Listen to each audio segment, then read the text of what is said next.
नमो सिद्धाणं नमो आयर्याणं नमो वज्रायाणं नमो लोये सव्यसाहुनं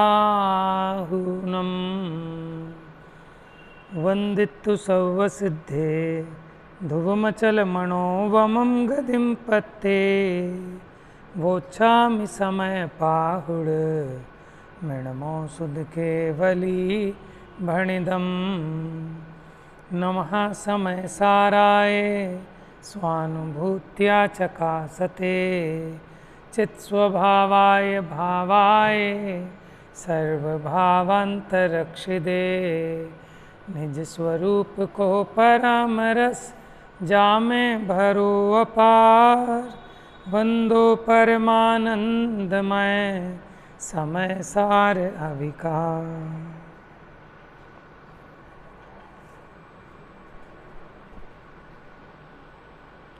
चर्चा अपनी ये चली थी कि आत्मा को नो कर्म का आहार ही नहीं है तो फिर आत्मा को देह कैसे हो सकती है?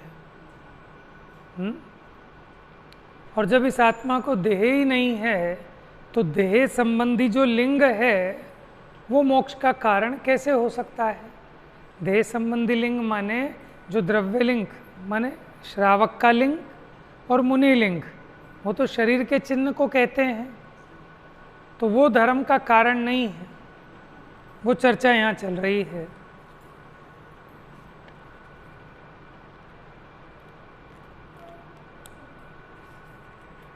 पेज नंबर 903, गाथा चलेगी 408 409। अब ये गाथा वही उसी प्रकरण से जुड़ी हुई है कि जो दोनों प्रकार का लिंग है इसे मूर्ख जीव आत्मा का लिंग समझते हैं। देखिए गाथा पढ़ते हैं। पाषंडी लिंगाणि वागिः लिंगाणि बहुपयाराणि घेतु वदन्ति मूढ़ा लिंगमिणं मोक्षमागोक्ति णदुहोदि मोक्षमग्गो लिंगम जमदेह निम्ममा अरिहा निम्मम्मा अरिहा लिंगम मुइत्तु दंसण नाण चरिताणि से वंती। मुनि लिंग को अथवा गृहस्थी लिंग को बहु भांति के ग्रह कर कहते हैं। यह लिंग मुक्ति मार्ग है, वह लिंग मुक्ति मार्ग नहीं। अरहंत निर्मम देह में बस लिंग तज कर ज्ञान।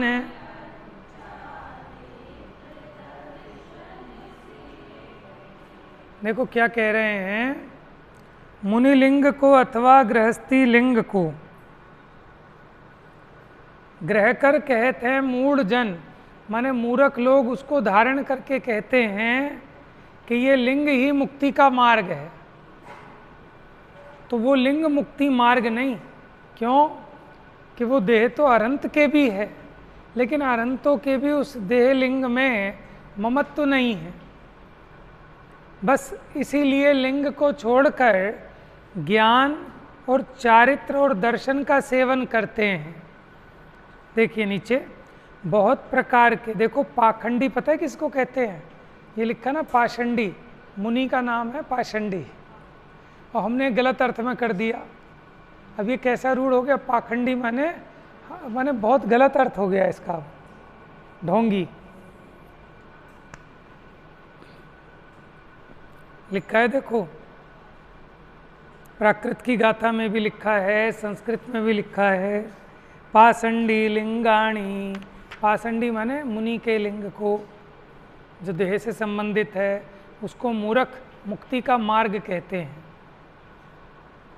बहुत प्रकार के मुनि लिंगों को अथवा ग्रही लिंगों को ग्रहण करके मूढ़ जन ये कहते हैं कि ये लिंग मोक्ष मार्ग है। परंतु लिंग मोक्ष मार्ग नहीं है, क्योंकि अनंत देव देह के प्रति निर्मम वर्तते हुए लिंग को छोड़कर, माने मैं मुनि हूँ, ये जो बाहर में वेश दिखाई दे रहा है, इस दिगंबर वेश के प्रति ममत्व धारण नहीं करते, है ना, इससे भी ममत्व छोड़कर दर्शन ज्ञान चारित्र में लीन होते हैं। 904 पेज नंबर 904। परंतु लिंग, लिंग माने चिन्ह, वो जो देह का चिन्ह है वो मोक्ष मार्ग नहीं है। भाषा टीका नीचे। कितने ही लोग अज्ञान से द्रव्यलिंग को मोक्ष मार्ग मानते हुए, द्रव्यलिंग माने देह संबंधी जो वेश है, मोह से द्रव्यलिंग को ही ग्रहण करते हैं। मोह से ये द्रव्यलिंग को मोक्ष मार्ग मानकर ग्रहण करना सो अनुत्पन्न, अनुपपन्न माने अयुक्त है, योग्य नहीं है, क्योंकि सभी भगवान अनंत देवों के शुद्ध ज्ञानमयता होने से द्रव्यलिंग के आश्रयभूत शरीर, वो द्रव्यलिंग किसके आश्रय से है? शरीर के आश्रय से। तो जब शरीर के ममत्व का त्याग है, इसलिए शरीर आश्रित द्रव्यलिंग के, तो जो शरीर के आश्रित है, ऐसे द्रव्यलिंग के त्याग से दर्शन ज्ञान चारित्र की मोक्ष मार्ग रूप से उपासना देखी जाती है। माने वो इस वेश की उपासना नहीं करते, वो इसके प्रति ममत्व छोड़कर दर्शन ज्ञान चारित्र की आराधना करते हैं।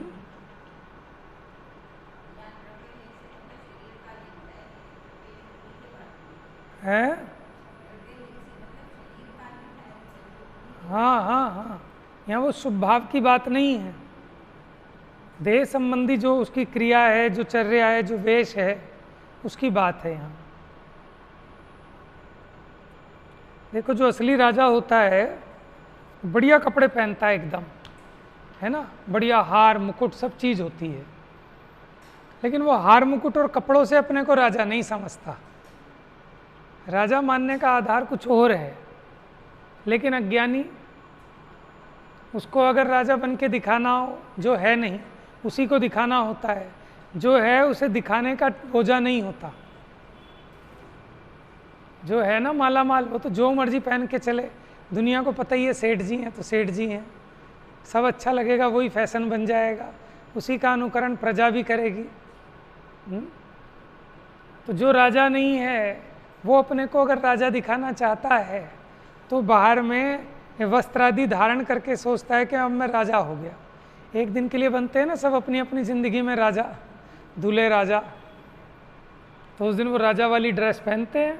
ऐसे ही अब तो बंद हो गया, अभी निचली कास्ट में भी चलता है वो नोटों के हार, लेकिन जब हम छोटे थे हम यही देखते थे, जिसकी भी शादी होती थी वो नोटों के हार पहनता था, है, देखे होंगे आपने तो खूब। और उसमें ऐसे स्टार्ट होते थे, पहले 1-1 के नोट, फिर 2-2 के, फिर 5-5 के, फिर 10-10 के, फिर 20-20 के, 50-50 के, 100-100 के 1-2-4 नोट होते होंगे। उस हिसाब से उसकी कॉस्टिंग होती थी, खूब बिकते थे नोटों के हार। यहाँ तक कि जब बर्थडे होता था ना तो बर्थडे पे भी वही पहनते थे, नोटों के हार। वो बच्चे का टीका वीका होता था, जब वो केक काटता था तो नोटों के ही हार पहनता था। तो क्या कह रहे हैं, देखो उसको नोट चमकाने पड़ रहे हैं कि आज मैं राजा हूँ, और नया कपड़ा पहन के, वैसी सर पे पगड़ी वगड़ी मुकुट पहन के दिखाना पड़ रहा है, और वो इसी पे रीझ रहा है कि मैं राजा हूँ, मैं राजा हूँ, मैं राजा हूँ। उसका पूरा का पूरा ध्यान अपने इस माला पे, मुकुट पे, कपड़ों पे, इसी पे है। तो देखते से ही हमें समझ में आ गया कि जिसकी दृष्टि इन कपड़ों पे ही लगी हुई है ये असली राजा नहीं है। समझ में आया? जो असली राजा होता है वो इन चीज़ों में नहीं लगा रहता। देखो जिन पे कुछ नहीं है ना, वो इतनी चिड़चिड़ करते रहेंगे कपड़ों पे कि मेरी कपड़े की यहाँ क्रीज मुस रही है, इसकी ये सलवटें पड़ रही हैं, ये ऐसा नहीं है, वो वैसा नहीं है, इसकी फिटिंग ठीक नहीं है, वो नहीं है। हमने बड़े बड़े करोड़पतियों को देखा, वो ऐसे कपड़े पहनते, कहीं से पैंट लटक रही है, कहीं से कुछ हो रहा है, कहीं से कैसी है फिटिंग, कहीं से मुस रही है। उनका इस चीज़ों पे देखने का ध्यान ही नहीं है। इन्हीं चीज़ों पे ध्यान रखेंगे तो फिर करोड़पति कैसे हो पाते वो? माने उन्हें जहाँ फोकस करना है वो वहाँ फोकस कर रहे हैं, और गरीब आदमी उनकी देखा देखी वो इन्हीं चीज़ों पे फोकस पे लगा हुआ है। समझ में आया? तो हम देख के पहचान जाएंगे ना कि असली राजा नहीं है।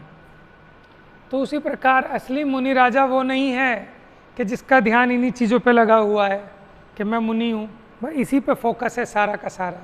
लेकिन इससे दृष्टि हटाकर, ये देह से ममता छोड़कर जो अपने दर्शन ज्ञान चारित्र स्वरूप में लीन हैं, समझ में आया, वो सच्चे मुनिराज हैं। ऐसे ज्ञानी का भी लगा लेना।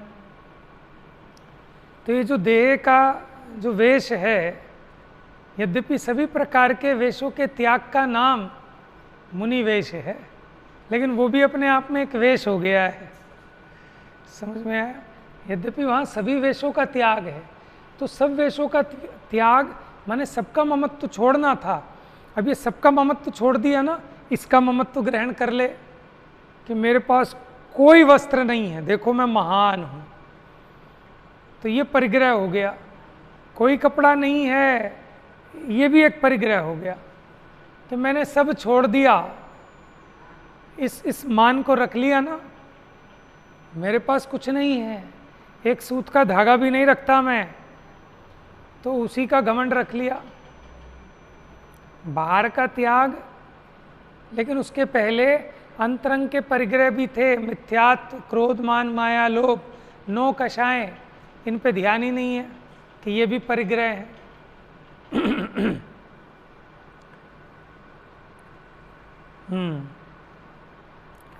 क्योंकि सभी भगवान अरहंत देवों के शुद्ध ज्ञानमयता होने से, क्योंकि उनका वो शुद्ध ज्ञान व्यक्त हो गया। 904 शुद्ध ज्ञानमयता माने वो अपने शुद्ध ज्ञान को उन्होंने प्रकट किया, शुद्ध ज्ञान रूप हो गए होने से द्रव्य लिंग के आश्रयभूत शरीर के ममत्व का त्याग होता है। इसलिए शरीर आश्रित द्रव्य लिंग के त्याग से दर्शन ज्ञान चारित्र की मोक्ष मार्ग रूप से उपासना देखी जाती है। माने अपने उपयोग को, अपनी श्रद्धा को, अपने ममत्व को वहाँ से हटाकर कहाँ लगाना है? अपने में, जो अपना दर्शन ज्ञान चारित्र स्वरूप है। वे शरीर आश्रित द्रव्य लिंग का त्याग करके, त्याग करके का मतलब ये नहीं है कि कपड़े पहन लेंगे तभी तो मुनिवेश का त्याग होगा, कि नहीं, वो मुनिवेश को माने वो देह के जो अवस्था है उसे अपनी अवस्था नहीं मानते। त्याग कहाँ करते हैं? ज्ञान में ग्रहण किया था तो ज्ञान में त्याग करते हैं कि ये मेरा स्वरूप नहीं है।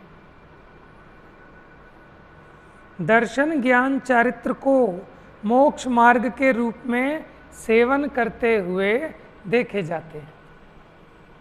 लेकिन गृहस्थी को राग रहता है तो वो उसी हिसाब से, है ना, माने जैसे नेमिनाथ की बात कही थी, तो नेमिनाथ जब चलते होंगे, निकलते होंगे घर से अपने राजभवन में जाने के लिए अथवा है कहीं भी, तो अच्छे से सज धज के निकलते होंगे। कहीं उनकी भी अगर उस पर प्रेस ठीक नहीं होती होगी धोती पे, तो वो भी पहले तो उनका पुण्य उदय इतना है कि उनको कहना पड़े इसकी ज़रूरत ही नहीं पड़ती होगी। जिनके महान पुण्य के उदय होते हैं ना, उन्हें कहना नहीं पड़ता, कह कराना भी नहीं पड़ता, विकल्प भी नहीं करना पड़ता। चक्रवर्ती के इतने पुण्य का उदय होता है कि उसको विकल्प नहीं करना पड़ता, अब अंगूर खिलाओ, कि अब एप्पल खिलाओ, कि अब खीर दो। उसको विकल्प होने से पहले उसके मुंह में वो ग्रास पहुँचता है। इसे कहते हैं अखंड पुण्य का उदय। इच्छा करनी पड़ गई, कहना पड़ गया, खाने पे बैठे कह रहे पानी दे दो, तो ये पुण्य का उदय कहाँ है? ये तो बीच में डिस्टर्ब हो गया ना, इसको निर्विघ्न होकर कहाँ आनंद ले पाया खाने का। लेकिन चक्रवर्ती के तो ऐसा अखंड पुण्य होता है, तीर्थंकरों के तो ऐसा अखंड पुण्य होता है कि उनको ये विकल्प ही नहीं करना पड़ता कि मेरा कपड़ा आज ये ठीक नहीं है, मेरा मुकुट थोड़ा सा इसकी पॉलिश दोबारा कराओ, ठीक है। और वो तो उनकी तो सामग्री आती भी देवलोक से थी, उनके सारे पहनने के वस्त्र, उनके खाने का भोजन देवलोक से। मान लो आप थोड़ा सा अगर सोचो, एक बार कल्पना करो कि किसी दिन अगर उनके भोजन में टेस्ट सही नहीं आए, नमक ज़्यादा हो जाए कम हो जाए। छाइक सम्यक दृष्टि है, इसी भव से मुनि दीक्षा लेकर मोक्ष जाएंगे। तो बताओ नाराज होते कि नहीं होते? नहीं होते। चलो नाराज नहीं होते, डिस्टर्ब होते कि नहीं होते? है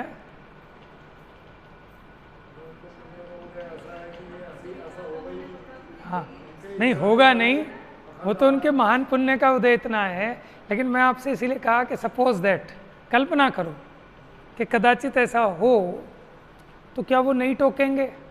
क्या वो नहीं कहेंगे कि भाई नमक कम है, कि नमक ज़्यादा है, ये रसोईया चेंज करो भैया ये बेकार है? वो तो उनके इतने पाप का उदय है नहीं। लेकिन अगर होता उस भूमिका में, अगर चौथा गुण स्थान है, तो उनको वैसा करने का राग अवश्य आता ही आता।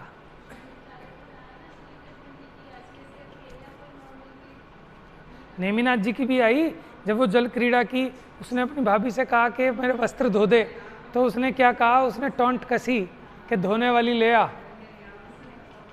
तब उन्हें लग गई। और वो सारा प्रपंच ये था कि शादी कर लें, और उसके पीछे वो सारी राजनीति भी थी।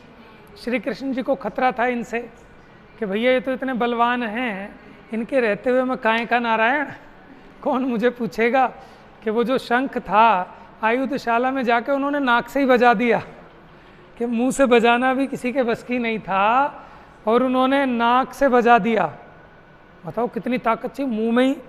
आसान बात नहीं है कि आप शंख बजा पाओ, है? और नाग शैया पे लेट गए। और देखो वही रूप ये दिखाते हैं विष्णु का अपने यहाँ। ये जो अन्य मतियों के विष्णु पुराण और इस प्रकार के टीवी पे सीरियल आते हैं, वो वैसे दिखाते हैं, नाग शैया पे लेटे हुए हैं और नाक से शंख बजा रहे हैं। अपने समय में तीर्थंकर से अधिक बलवान, तीर्थंकर से अधिक रूपवान, तीर्थंकर से ज़्यादा पुण्य का धारी कोई नहीं होता।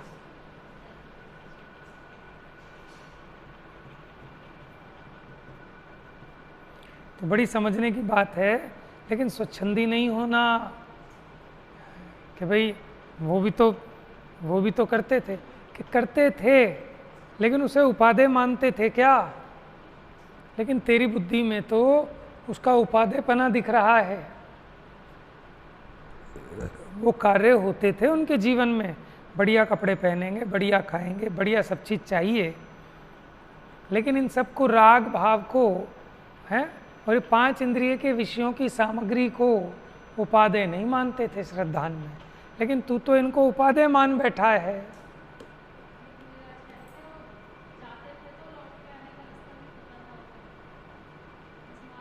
सही बात है। माने उनका राग अगर उस चीज़ में जाता था ना, तो फिर वहाँ से राग समेटना भी आता था उन्हें, है ना? जब प्रतिक्रमण करते होंगे, सामायिक आदि करते होंगे। यद्यपि चौथे गुण स्थान में नियम तो नहीं होता, लेकिन होती तो है। लेकिन 5वें में क्या होता है, वो नियम से होने लगती है। जैसे रात्रि भुक्ति त्याग एक प्रतिमा है, तो क्या नीचे वाले को रात्रि भोजन त्याग नहीं होगा कि भैया वो तो वहाँ होगा 5वें गुण स्थान में? कौन सी प्रतिमा है बताओ? प्रतिमाओं के नाम बताओ चलो सब। दर्शन प्रतिमा, व्रत प्रतिमा, सामायिक, प्रोषुदोपवास, फिर रात्रि भोजन त्याग यानी रात्रि भुक्ति त्याग। चौथी नहीं है, 5वीं है। देखो, दर्शन प्रतिमा, व्रत प्रतिमा, सामायिक प्रतिमा, प्रोषुदोपवास, 4 हो गई। सचित त्याग, रात्रि भुक्ति त्याग, 6ठी प्रतिमा है। 7वीं ब्रह्मचर्य। तो वहाँ जाके होगा साहब रात्रि भोजन त्याग है। तो बल्कि कोई एक महाराज जी थे और वो निकाल के बताते थे, देखो तुम्हारे रतन ग्रहण श्राव का 4 में क्या लिखा है, देखो रात्रि भोजन का त्याग वहाँ होगा जाके 5वें गुण स्थान में, और हरि का त्याग भी वहीं होगा 5वें गुण स्थान में। जो प्रतिमा धारण करोगे, सचित त्याग प्रतिमा, कि भैया वहाँ नियम रूप होता है कि जिसमें अतिचार नहीं लगाते, लेकिन नीचे की भूमिका में भी उसका त्याग होता ही होता है।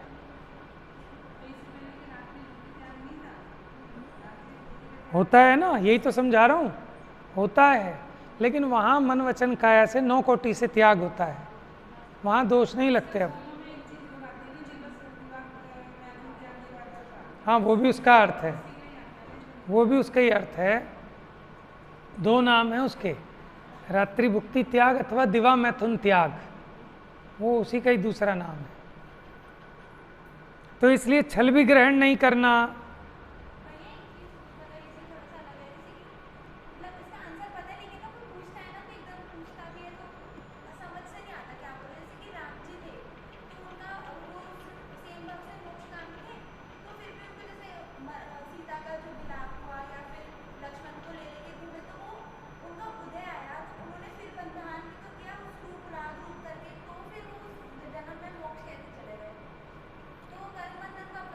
हाँ, लेकिन उन्होंने मुनिपना जब धारण किया तो उन कर्मों की निर्जरा की, तब मोक्ष गए।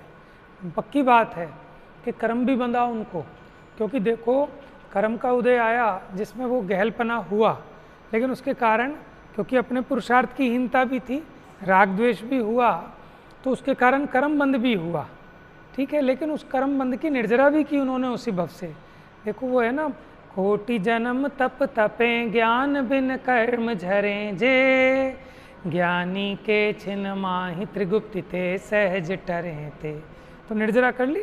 आत्मा में इतना बल है कि उसे बहुत लंबा काल नहीं चाहिए, वो अपने पुरुषार्थ की योग्यता हो तो अंतर मुहूर्त में भवों भवों के बांधे हुए कर्मों की निर्जरा कर लेता है। उसमें कोई विरोध नहीं है कि उस भव में नहीं कर सकता, ऐसा कोई नियम भी नहीं है जो इसमें बाधा उत्पन्न करे। बिल्कुल हुई होगी, बिल्कुल। ये तो कुछ नहीं है, ये जो आपको दिख रहा है ना युद्ध आदिक में, ये तो कुछ नहीं है। आप ये देखो, हम रोज कितनी हिंसा कर देते हैं, लोग टोले के टोले चींटियों के पानी में बहा देते हैं, दुनिया भर के कितनी महा हिंसा करती हैं, चूहों को पकड़ पकड़ के मार लेते हैं, कितना कुछ कर लेते हैं। तो भैया कोई भी अगर कर्म बांधा है तो उस कर्म की निर्जरा किए बिना तो मोक्ष नहीं जाएगा। और ऐसा कोई नियम नहीं है कि उस कर्म की निर्जरा में इतने भव लगेंगे ही लगेंगे। वो तो मैक्सिमम टाइम बताया है, कितना, अर्धपुद्गल परावर्तन, कि एक बार सम्यक दर्शन होने के बाद उस भव में अटकने का, रखड़ने का मैक्सिमम लिमिट है अर्धपुद्गल परावर्तन, और मिनिमम अंतर मुहूर्त। आप तो ये कह रहे हो, वो कीचक का कथानक आता है, कौन था कीचक पता है ना? द्रौपदी को जिसने उसका शील हरण करने की कोशिश की, तो भीम ने जब उसे मुक्के मारे, ठीक है, तब उसे भेद विज्ञान हुआ, वैराग्य आ गया। देखो मुक्के खा के, अजब गजब लीला है जीव के परिणामों की, समझ में आया ना? देखो पाप के उदय में भी जीव सुधर जाता है। और एक था, वो एक राजकुमारी का अपहरण करके भाग रहा था, फिर उसको मारा, पीछे से पकड़ा, ये किया वो किया, और फिर वो त्याग के बचने के लिए, पिटाई से बचने के लिए मुनि बन गया, और मुनि बन के ऐसी तपस्या करी कि उसी भव से मोक्ष चला गया। देखो परिणामों की विचित्रता, कि कोई नित्य निगोद से निकले और एक आध भव धारण करके उसी भव से भरत चक्रवर्ती के पुत्र बन के मोक्ष चले गए, और कोई जीव 11वें गुण स्थान तक जाकर वीतराग भाव को प्राप्त करके फिर क्रम से गिरता हुआ मिथ्यात्व गुण स्थान में आकर गिर पड़ता है। देखो परिणामों की विचित्रता। इसलिए परिणामों के बिगड़ने का बहुत भय रखना और उनकी संभाल का उपाय विचारना, तो उसमें कोई बाधा नहीं है। हाँ, ये अच्छी बात है कि ये तुमने मान लिया कि उनको कर्म बंध भी हुआ होगा, नहीं तो लोग ये मानने को तैयार नहीं होते।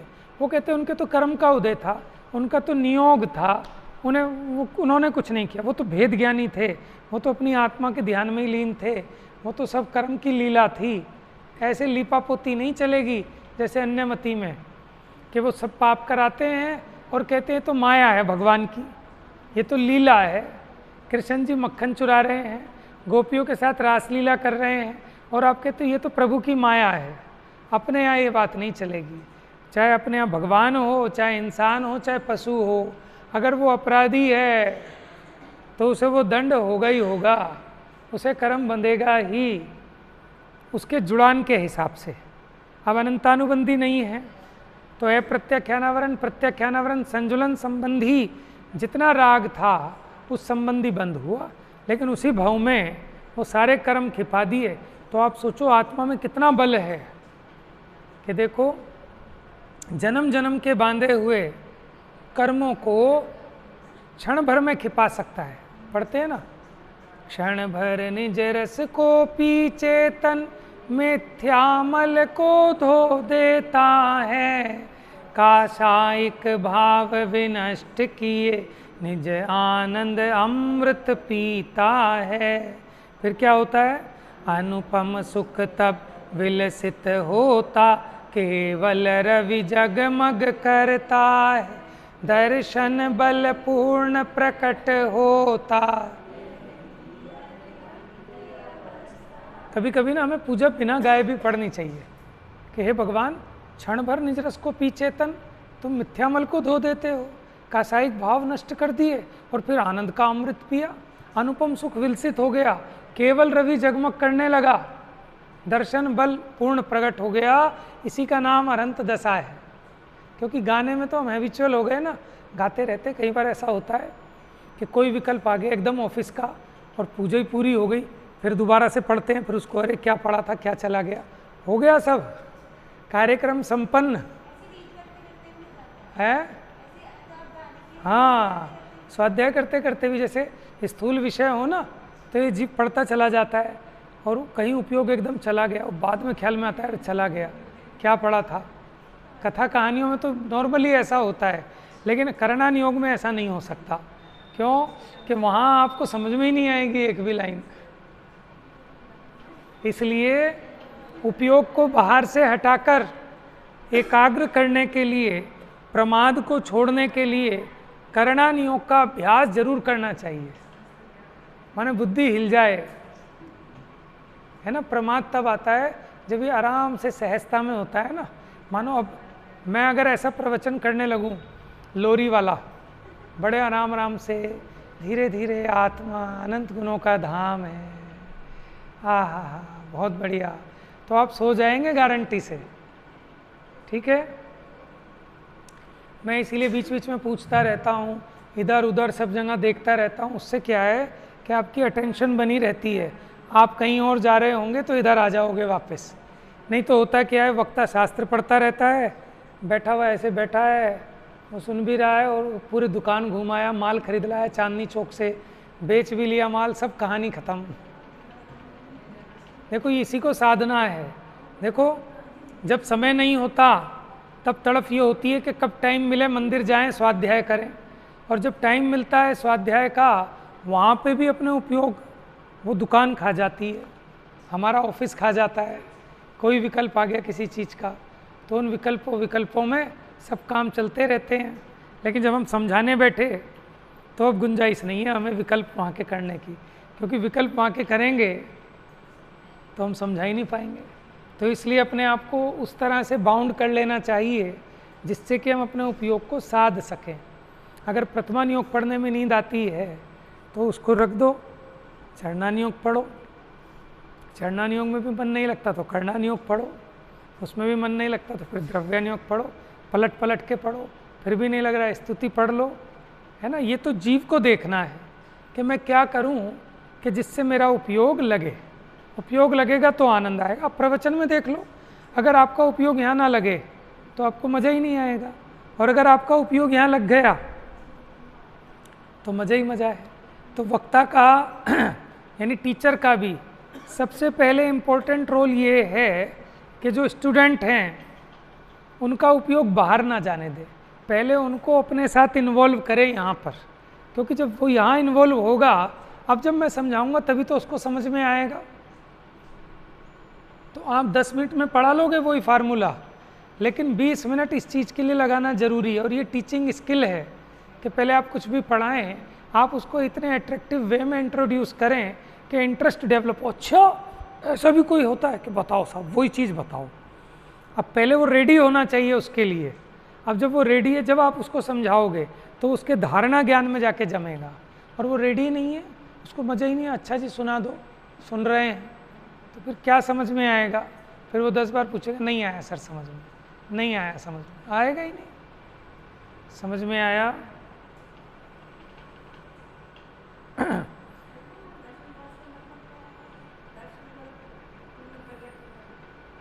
दर्शन माने, अब ये दर्शन क्या हो गया, केवल दर्शन हो गया ना।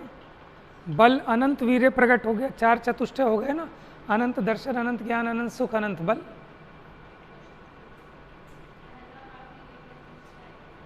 क्या ले लिया पहला और आखिरी? अच्छा, वैसे उन्होंने कह दिया अनुपम सुख तब विलसित होता केवल रवि जगमग। तो क्या कहा? अनुपम सुख हो गया, अनंत सुख हो गया, केवल रवि यानी केवल ज्ञान हो गया, दर्शन और बल ले सकते हो वैसे भी, लेकिन यहाँ तो कह दिए चारों।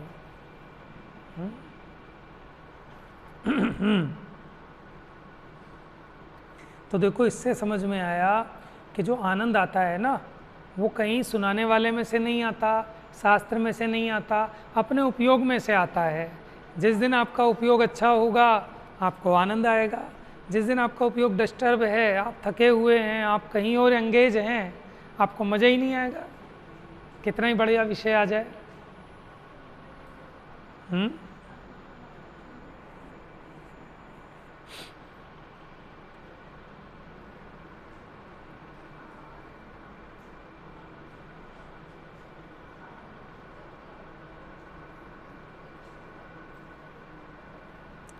पंडित जयचंद जी कृत भावार्थ सबसे नीचे सुनिए अब जरा। यदि देहमय द्रव्यलिंग, कौन से द्रव्यलिंग की बात है? देह रूप जो द्रव्यलिंग है, अगर वो मोक्ष का कारण होता तो अनंत देवादि देह का ममत्व छोड़कर दर्शन ज्ञान चरित्र का सेवन क्यों करते? द्रव्यलिंग से ही मोक्ष प्राप्त कर लेते। इससे यह निश्चय हुआ कि देहमय लिंग मोक्ष मार्ग नहीं है।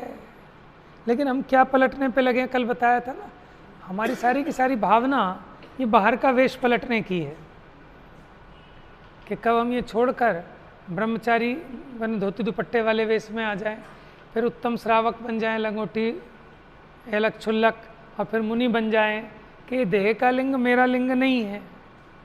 ठीक है, मेरा लिंग तो उपयोग है। लिंग माने होता है चिन्ह, लिंग माने चिन्ह, तो मेरा चिन्ह क्या है? ज्ञानोपयोग।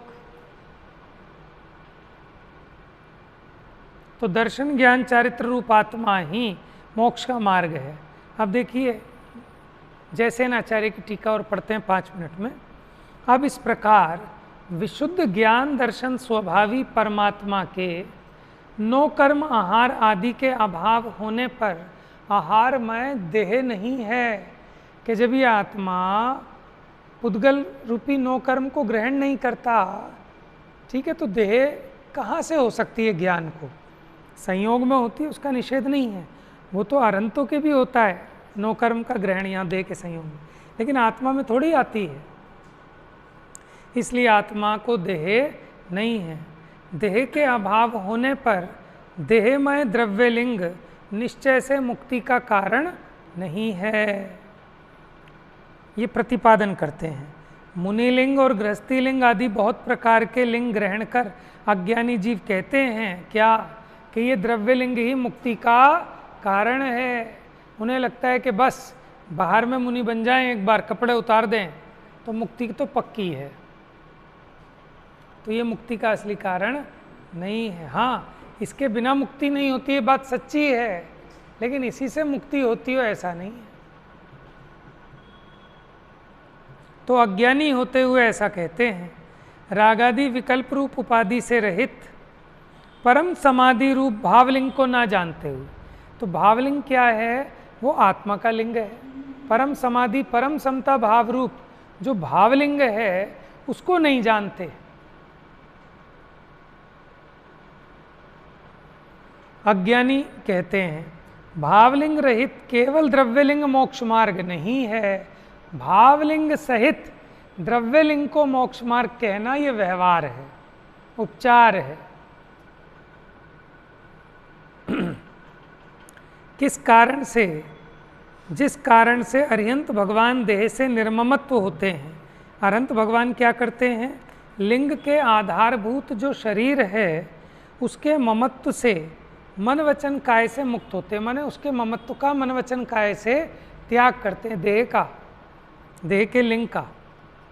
पश्चात चिदानंद रूप एक स्वभावी शुद्धात्म तत्व के विषय में जो श्रद्धान ज्ञान आचरण रूप सम्यक दर्शन ज्ञान चारित्र हैं उसका सेवन करते हैं, भावना भाते हैं।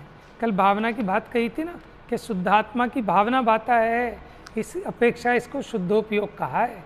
3 बातें कही थी उसमें, शुद्ध ध्येयत्वात्, शुद्ध अवलंबन और शुद्ध साधकत्वात्, इसलिए इसको शुद्धोपयोग कहा। सम्यक दृष्टि नीचे की भूमिका वाले को द्रव्य संग्रह में आया है ऐसा। बड़ा द्रव्य संग्रह पढ़ा है सबने, बृहद द्रव्य संग्रह। हाँ, वो बहुत गहरा ग्रंथ है, बार बार समझने लायक है।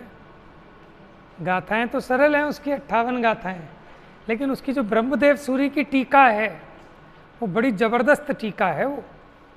और ये जयसेनाचार्य की टीका काफ़ी हद तक ब्रह्मदेव सूरी ने जो वहाँ कहा है काफ़ी चीज़ें इससे मैच करती हैं।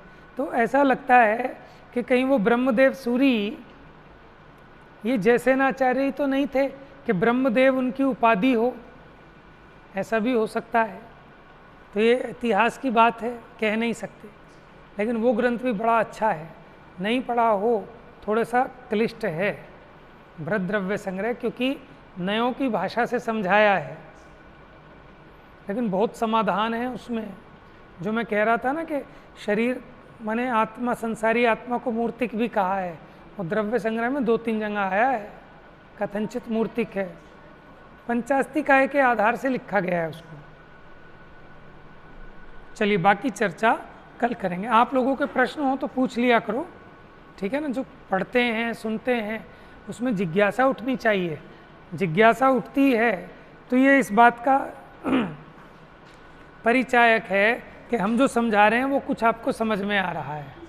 और अगर जिज्ञासा नहीं उठ रही तो उसके 2 कारण हो सकते हैं, तो कुछ समझ में नहीं आ रहा या सब कुछ समझ में आ रहा है, ठीक है। जा वाणी के ज्ञान से सूझे लोकालोक, सो वाणी मस्तक नमो सदा।